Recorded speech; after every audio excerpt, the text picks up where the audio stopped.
If you talk to anyone from the Asian community, they are in denial. I think almost friends of mine who I try to broach this problem with will say straight away, you know, there isn't a problem. It just appears that way.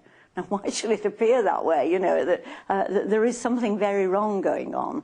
And I think the sooner that we start to have a debate about it and we start to encourage the Asian community to address it themselves. But she's asking a lot.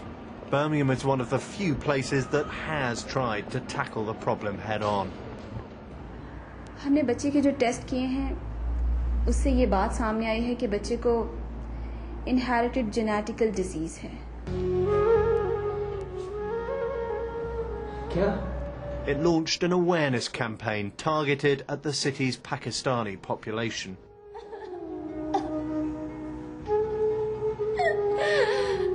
ये नहीं हो सकता doctor साहब, मेरा बच्चा मासूम नहीं हो सकता.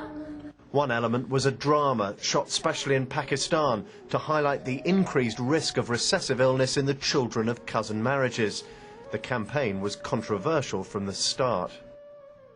We knew that there was a risk that people might say we were being racist or that in some way implying that their cultures were deficient.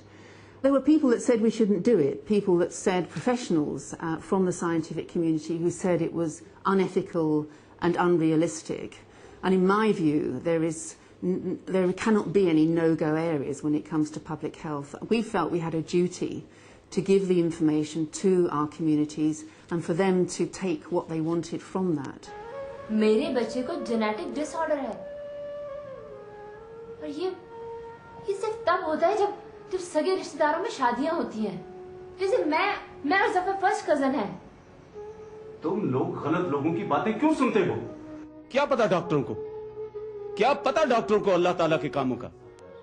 The drama was shown in community centres around Birmingham to help prompt a discussion about cousin marriage and its risks. It generated a strong response.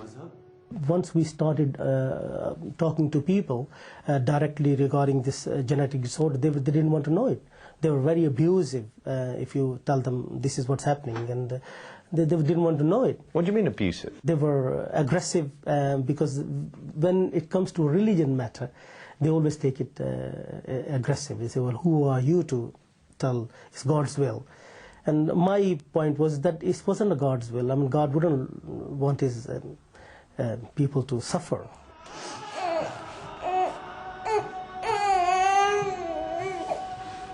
Arshad's work on the project persuaded him that the marriage of his own daughter to his sister's son was not a good idea.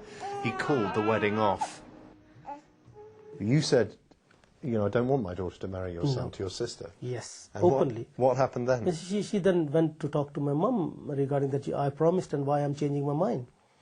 But whole family went on one side and I was on the other side, and I simply said no, I'm not going to do that. So that was I've seen the suffering. That was quite a difficult decision for you. It is a very difficult situation, but it's their life. Why should I make a decision for why should I sacrifice my daughter for my family? The fact is that, unlike Arshad, many British Pakistanis are still wedded to the old traditions. The fear of alienating the community has meant that few health authorities have followed Birmingham's lead with their own high-profile campaigns. Now, some experts are arguing that targeting the whole population to try and change deeply entrenched practices is the wrong approach. It's not at a population level that people are going to make individual decisions about their reproduction.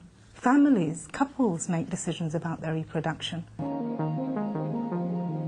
Amra Dar and her colleagues have just received a large grant from the Department of Health to pilot a family-orientated approach. She argues that as more and more of the genes that cause recessive illness are identified, the carriers of variant genes within extended families can be identified. Then individuals can be given very precise assessments of the risk of genetic illness. If there is an affected child, that is a signal to a health service that there is actually a large population grouping that is at risk for that particular condition. So it's not just the nuclear family that you would go to, so the affected child plus the family. You can actually use those genetic links which are also kinship and social links, and work outwards towards through the extended family, so you don't need to take that population approach. She argues that her approach would reduce illness without alienating the community. But others believe a more direct approach is needed. People should be actively discouraged from marrying their first cousins. As we address problems of smoking, drinking, obesity, we say it's a public health issue, and therefore we all have to get involved with it in persuading people to adopt a different lifestyle. I think the same should be applying to this problem within the Asian community. They must adopt a different lifestyle, i.e. they must look outside the family for husbands and wives for their young people. We have to stop this tradition of first cousin marriages. If these Pakistani students at Birmingham's Matthew Bolton College are anything to go by, attitudes may already be changing. Would you ever consider marrying a cousin or something, somebody in the family? Because I think that's disgusting. You think it's disgusting? Pretty strong, isn't it? Because, like, your cousins, yeah, you obviously see them, you don't see them in that way, you see them as your cousin brothers, you treat them all like your brothers. Like, when I go to my cousin's house, I don't sit there sharking them, do I? Because I treat them like my brothers, yeah, because if you get married to someone, yeah, who's like the blood cousin, yeah, you're putting if you have babies, yeah, you're putting them at risk. You can have disabled babies. I think there should be a process that's saying, they should take a blood test before they get married. I mean, this might sound awkward, but it's the best thing for you. And if you ask for a blood test, do you think your parents would say, yeah, fine? They think I was so stupid. No, they think I'm being smart, and I think they think I'm treating them inferiorly because I want a blood test done just for myself. And yeah, I think personally it's just a waste of time. What's the use of getting married to your cousins? Mumma's coming to sit with Hikmah. Down the road, Neila and her family are laying the table for the evening meal.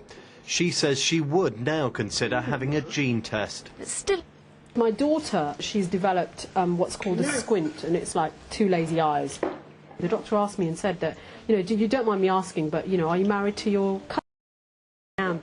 It is a genetic problem that she has. And I said, that is it, because we're married, I'm married to my first cousin. And he said, well, it may be, but that doesn't, we don't think so. But we can only prove that if we do a genetic test.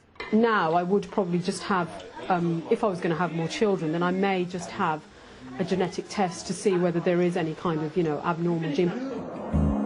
Naila's family shows cousin marriages can be strong and enduring. Balancing the benefits of the tradition with the health risks is clearly no easy matter.